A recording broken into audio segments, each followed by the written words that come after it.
partita con un primo tempo giocato equilibrato, un secondo tempo Matera, non lo so, irresistibile, tanti gol che gli hanno forse un po' disorientato.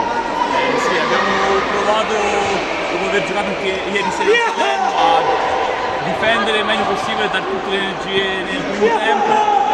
Abbiamo dato tutto quello che avevamo, siamo stati bravi, compatti, siamo anche passati in vantaggio, poi nella ripresa il Matera si è dimostrato uno squadra più forte di noi in questo momento e poi dopo il quinto gol che abbiamo preso siamo completamente disuniti dietro, ci sono mancate le energie anche dopo la partita di ieri e si è allargato il punteggio in maniera nettissima. Questi sono tutti comunque match utili per il campionato.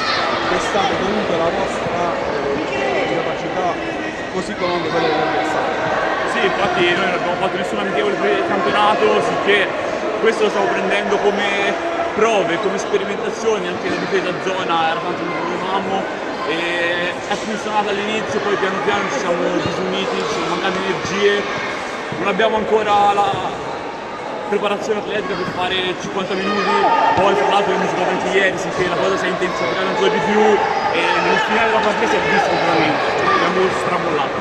Comunque nel complesso, considerato il primo tempo, come vi reputate questa partita? Come diciamo ai punti, al di là del risultato? C'è sempre da prendere il buono, quindi il buon primo tempo, la buona fase difensiva, l'applicazione c'è stata. Poi manca tante cose che cercheremo di mettere per arrivare a veramente il nostro obiettivo del campionato pronti. E c'è tempo ancora, quindi comunque avete margini per noi. Sì, dobbiamo lavorare tanto e ci proveremo ad arrivare pronti a gennaio. Ok, grazie. Grazie mille.